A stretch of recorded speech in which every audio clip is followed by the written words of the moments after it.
Today we've learned that Syed Farook, the male accomplice in the San Bernardino terrorist attack, received $28,500 shortly before he and his wife killed 14 of his coworkers at a work holiday party. Jose, so we have some new facts coming in now about money that he had received and also about her regarding her radicalization.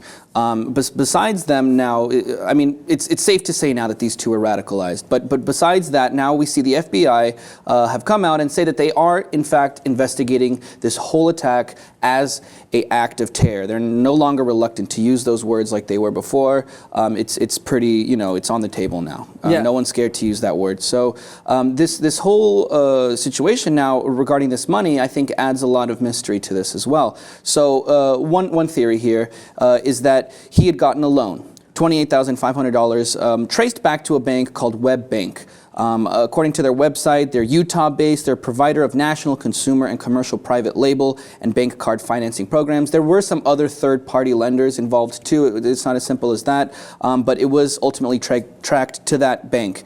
Now, regarding why he took out the money. There's a few other theories as well. One of them is being said that, he got that money to pay back the money that he had used for the guns. Maybe he was, maxing out his credit card because they figured, we're going to carry out this attack and, we might have to go on to Mexico, we might die, who knows? Why not just take out all this money? So there's a lot of different theories coming out now. But one thing that it says for sure is that this attack was definitely premeditated because a lot of people were saying, this might have been due to a dispute at the work party, right? But no, now we see that, this along with the fact that they had rented this SUV, this was premeditated. This didn't just all come from, some argument, some dispute at a holiday party. What do you think? Completely. I agree with you. I think that what we're seeing right now are several red flags that show not only planning, but also a very usual behavior of terrorists. One that says, please, the organizations, they call for those terrorists that are gonna, willing to die on their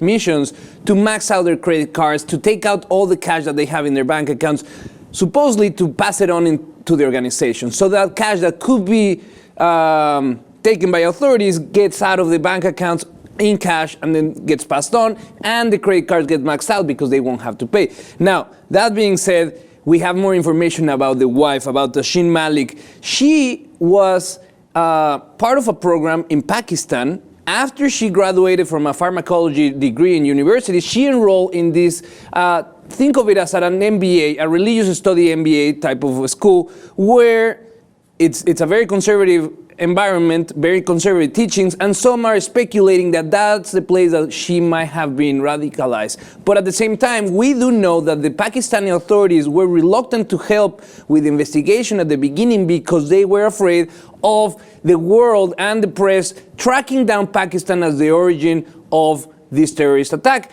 Now, we know that there's no real link in between this particular attack and Pakistan, but we can fairly say that Pakistan is one of the top 5 countries around the world with a problem with terrorism. They have one of the highest counts of victims, and we have to remember that at the end, most of the victims of terrorism in the world are Muslims.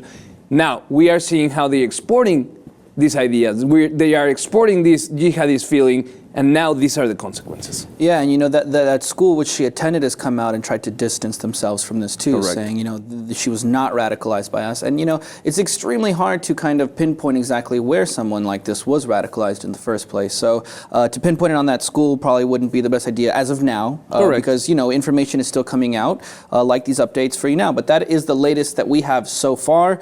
And there you go. So apparently a deposit of $28,500 was made into Farook's bank account just 2 weeks before these terrible attacks.